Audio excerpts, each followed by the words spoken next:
Bismillahirrahmanirrahim. Assalamualaikum warahmatullahi wabarakatuh. Kami dari kelompok 9, Waalaikumsalam. ingin mempresentasikan tentang Project Risk Management. Sebelum memulai presentasi, saya akan memperkenalkan anggota terlebih dahulu. Yang pertama, saya Fahri Azhar selaku moderator. Yang kedua, Gentur.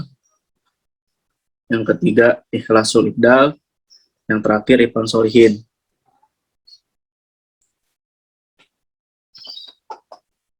Saya di sini ingin menjelaskan definisi risiko. Risiko adalah suatu keadaan yang dihadapi seseorang atau perusahaan, di mana terdapat kemungkinan yang merugikan.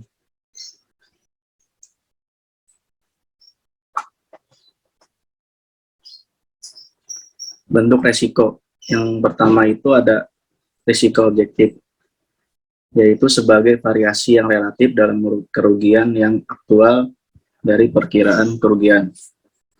Risiko subjektif, yaitu ketidakpastian berdasarkan pada kondisi mental seseorang atau pernyataan pikiran.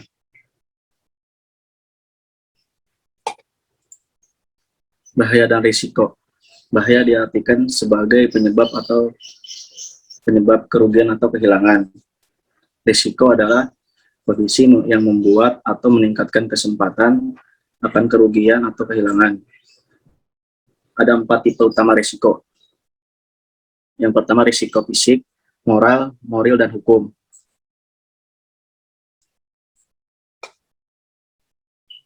Empat tipe utama risiko.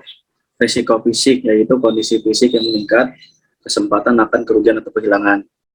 Yang kedua itu moral, yaitu ketidakjujuran atau tabiat yang cacat dalam diri seseorang yang meningkatkan frekuensi kerugian atau kehilangan.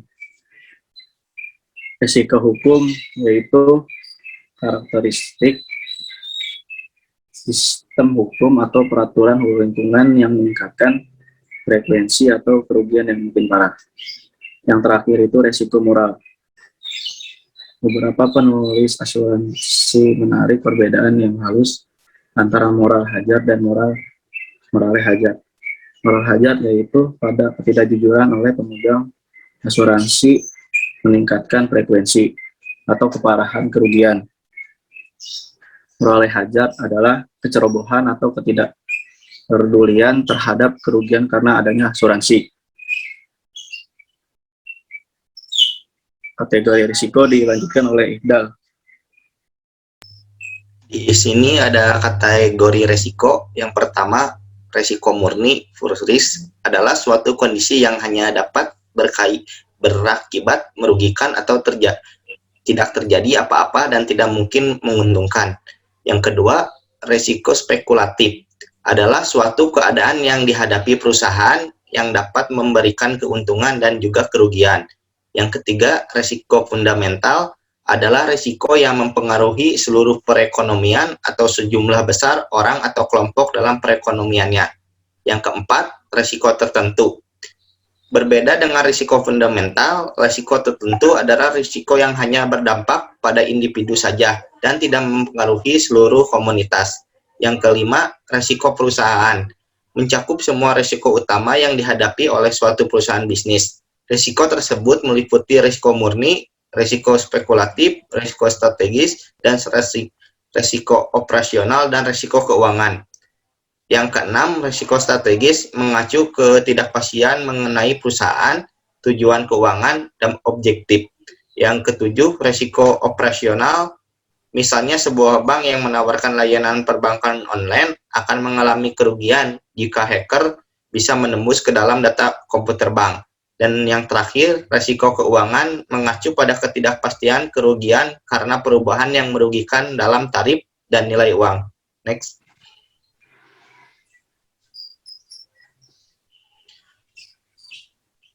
Manajemen risiko. Manajemen risiko adalah suatu proses yang dilakukan secara menyeluruh baik oleh dewan direksi, manajemen, dan karyawan lainnya. Diterapkan dalam peraturan strategi dan seluruh perusahaan yang dirancang untuk mengidentifikasi potensi kejadian-kejadian yang dapat mempengaruhi perusahaan. mengelola risiko bersamaan dengan risiko, memilih teknik yang paling tepat untuk mengatasi kejadian tersebut, dan memberikan keyakinan tentang pencapaian tujuan-tujuan perusahaan. Next. Di sini ada definisi risk management. Di atas dapat dijabarkan lebih lanjut berdasarkan kata-kata kunci sebagai berikut.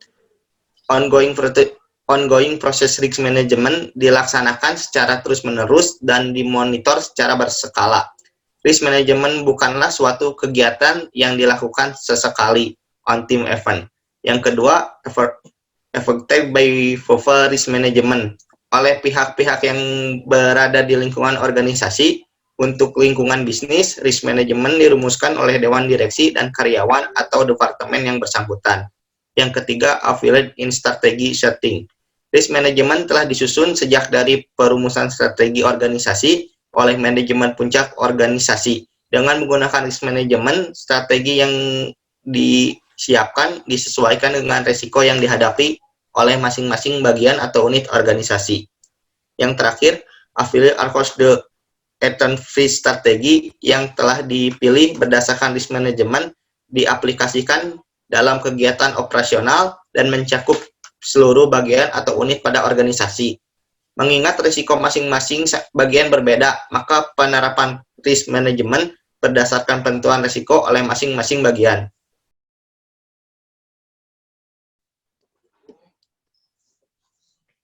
Design to identify potential event. Risiko manajemen dirancang untuk mengidentifikasi kejadian atau keadaan yang secara potensial menyebabkan terganggunya pencapaian tujuan organisasi. Yang selanjutnya adalah provide reasonable assurance, yaitu risiko yang dikelola dengan tepat dan wajar akan menyediakan jaminan bahwa kegiatan dan pelayanan oleh organisasi dapat berlangsung secara optimal. Yang selanjutnya adalah grade to achieve objective risk, atau disebut manajemen diharapkan dapat menjadi pedoman bagi organisasi dalam pencapaian tujuan yang telah ditentukan. Yang selanjutnya adalah langkah-langkah manajemen risiko. Yang pertama adalah mengidentifikasikan ledakan kerugian, yang kedua menganalisis ledakan kerugian, yang ketiga memilih teknik yang tepat untuk mengatasi ledakan kerugian, yang keempat melaksanakan dan memonitor program manajemen risiko. Pertama, kerugian diidentifikasi dengan sebaik mungkin supaya menimbulkan atau mendapatkan analisis yang tepat dalam kerugian yang tersebut. Yang ketiga, teknik ini untuk mengatasi adanya kerugian-kerugian dari beberapa hal-hal yang tidak diinginkan. Yang selanjutnya, yang terakhir yang dimaksud itu melaksanakan dan memonitor program manajemen risiko. Jika tidak terlaksanakannya memonitoring dalam manajemen ini, tidak terjadinya identifikasi dan analisis yang tepat. Dan selanjutnya adalah pengendalian risiko. Teknik pengendalian risiko utama meliputi penghindaran, pencegahan kerugian, yang ketiga penurunan kerugian. Penghindaran ini bisa disebut juga ledakan kerugian yang tidak pernah terjadi atau suatu ledakan kerugian yang ada yang diabaikan. Yang kedua, pencegahan kerugian. Pencegahan kerugian maksudnya untuk mengukur frekuensi kerugian yang bisa terjadi. Yang ketiga, penurunan kerugian maksudnya berarti untuk ukuran yang menurunkan keparahan dari suatu kerugian setelah hal tersebut terjadi. Yang selanjutnya adalah proses manajemen risiko. Lingkungan internal environment, komponen ini berkaitan dengan lingkungan di mana perusahaan berada dan beroperasi. Cakupnya adalah risk management, filosofi atau disebutnya kultur manajemen tentang risiko, integrity atau integritas, risk perspektif terhadap risiko, risk appetite, selera atau penerimaan terhadap risiko, ethical value, nilai moral, struktur organisasi, dan pendelegasian wewenang. Penentuan tujuan atau disebut object setting, manajemen harus menetapkan objektif, tujuan-tujuan dari organisasi agar dapat mengidentifikasikan, mengakses, mengelola risiko. Objek dapat diklasifikasikan menjadi strategik, objektif, dan aktif objektif. Yang selanjutnya meneliti resiko. Event identifikasi komponen ini mengidentifikasi kejadian-kejadian potensial baik yang terjadi di lingkungan internal maupun eksternal organisasi yang mempengaruhi strategi dan pencapaian tujuan dari organisasi.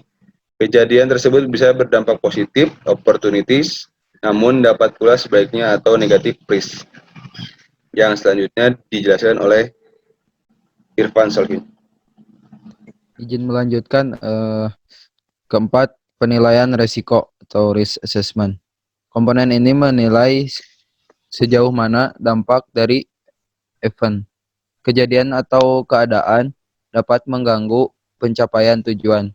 Besarnya dampak dapat diketahui dari inherent dan residual risk dan dapat dianalisis dalam dua perspektif, yaitu likelihood, kecenderungan atau peluang, dan impact, konsekuensi, besaran dari terrealisasinya resiko. 5. Sikap atas resiko atau risk response. Organisasi harus menentukan sikap atas hasil penilaian resiko risk response dari organisasi dapat berupa 1. Avoidance, yaitu dihentikannya aktivitas atau pelayanan yang menyebabkan resiko. 2. Reduction, yaitu mengambil langkah-langkah mengurangi likelihood atau impact dari resiko. 3. Sharing, yaitu mengalihkan atau menanggung bersama resiko atau sebagian dari resiko dengan pihak lain. 4. Acceptance, yaitu menerima resiko yang terjadi, biasanya resiko yang kecil, dan ada upaya khusus yang dilakukannya. 6. Aktivitas pengendalian atau control activity.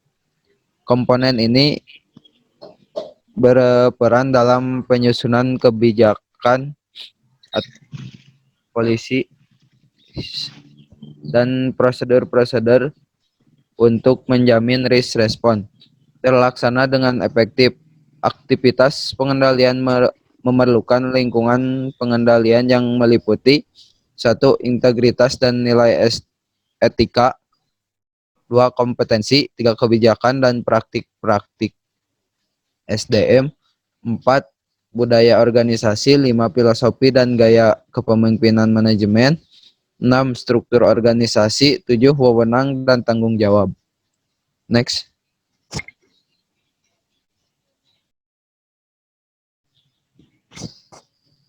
Tujuh, informasi dan komunikasi. Informasi dan communication, fokus dari komponen ini adalah menyampaikan informasi yang relevan kepada pihak terkait melalui media komunikasi yang sesuai.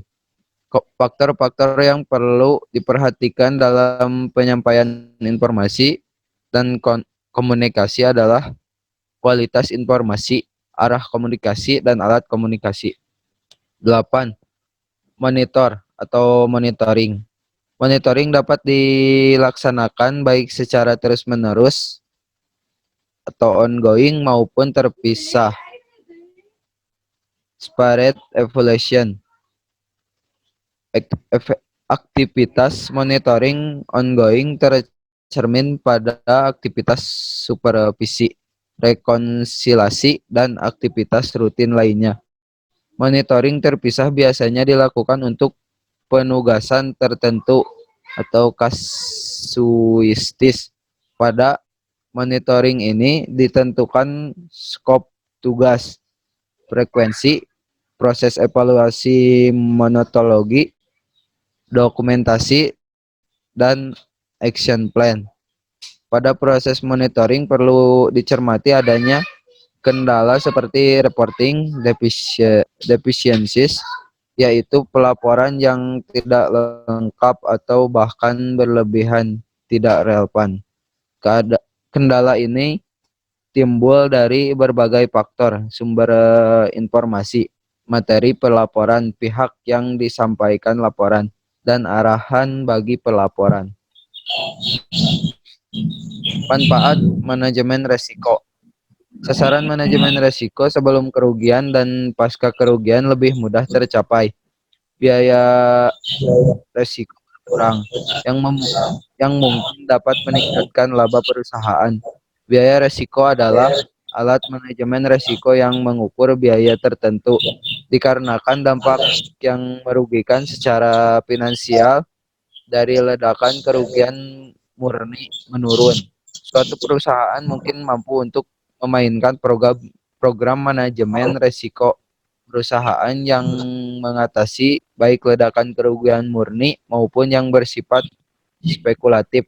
Masyarakat juga diuntungkan jika kerugian langsung tidak langsung sebagai akibat menurun. Sebagai hasilnya, kepedihan dan penderitaan menurun.